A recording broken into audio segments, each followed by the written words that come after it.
Bonsoir à tous, merci de nous retrouver sur TV Sud pour votre journal local du Gard.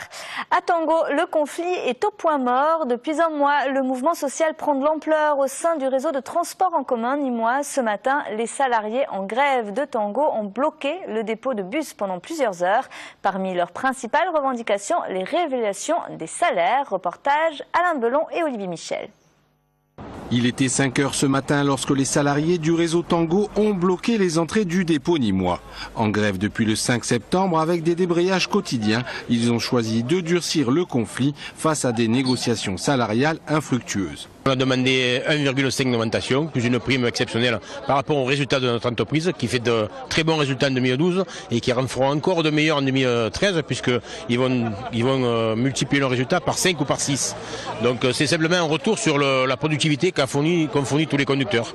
Interdite d'accès, la direction a fait constater le blocage du dépôt par huissier. Une direction qui entend garder sa position d'une augmentation salariale de 1,2%, là où les salariés réclament 1,5%. Dans la mesure où nous n'avons pas trouvé d'accord, nous avons effectivement appliqué 0,6% au mois de juillet et 0,6% au mois de septembre. Mais à cela viennent bien entendu s'ajouter les augmentations mécaniques et automatiques, notamment l'effet ancienneté qui pèse une partie très importante dans la rémunération. Et donc quand je vous parle de 2,27%, c'est la totalité de la revalorisation. Le blocus a été levé à 10 h et aucun contact n'a été établi entre direction et salariés. Demain, vendredi, un nouveau débrayage est annoncé entre 16h45 et 17h40.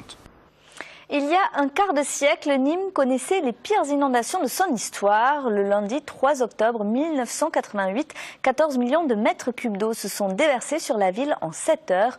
Une catastrophe naturelle qui a causé la disparition de 9 personnes et sinistré 45 000 habitants. En tout, ce cataclysme a causé des dégâts à hauteur de 610 millions d'euros. 25 ans après, le souvenir est toujours vif, comme a pu le constater Olivier Michel.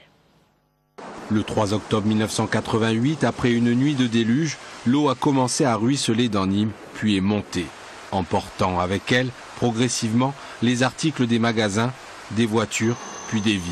9 au total. 25 ans plus tard, parmi les 45 000 sinistrés, le traumatisme demeure. Ça me fait vraiment mal. Parce qu'on a tout perdu. Et on voulait tout refaire. Moi je suis resté bloqué ici, je pouvais plus sortir, donc c'est mon voisin qui tenait le bar d'à côté, qui m'a lancé une corde, je suis attaché, il m'a remonté au premier étage. Depuis 25 ans, différents programmes de lutte contre les inondations se sont succédés. Entre PPCI et programme K2, ce sont 150 millions d'euros qui ont été investis. Ils ont permis la réalisation d'une vingtaine de bassins de rétention qui régulent l'arrivée des flots et l'agrandissement des canalisations souterraines afin d'éviter le ruissellement de surface.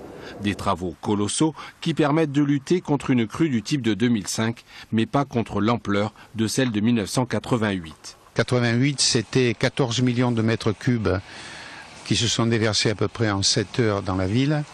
C'est, pour prendre une comparaison, un fleuve comme la Seine qui a coulé au centre-ville pendant 7 heures.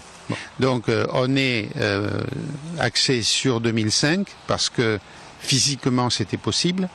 Deuxièmement, 2005, ça a une période de récurrence. Alors évidemment, ce sont des statistiques, ça, hein, des calculs mathématiques, une période de 40 ans. 88, c'est plutôt 2 siècles. Seule certitude, avec les travaux effectués et le dispositif d'alerte Espada, les conséquences seraient aujourd'hui tout autres. Mais la ville de Nîmes n'en a pas fini avec les travaux. Une deuxième tranche du programme K2, en attente de financement, devrait s'étendre de 2014 à 2020. Elle concernera le K2 d'Uzès. Et on termine avec un mot de football et le Nîmes Olympique qui reçoit Caen demain soir pour le compte de la 10e journée de Ligue 2. Les Crocos qui n'auront pas la partie facile face au 3e du championnat, d'autant plus que leur latéral droit, Jérémy Cordoval, sera absent pendant plus d'un mois. Mais le coach nîmois espère bien entendu un sursaut de la part de son équipe. Nîmes Olympique Caen, c'est demain soir au Stade des Costières, coup d'envoi 20 h. C'est la fin de ce journal, merci de l'avoir suivi, passez une excellente soirée sur TV Sud.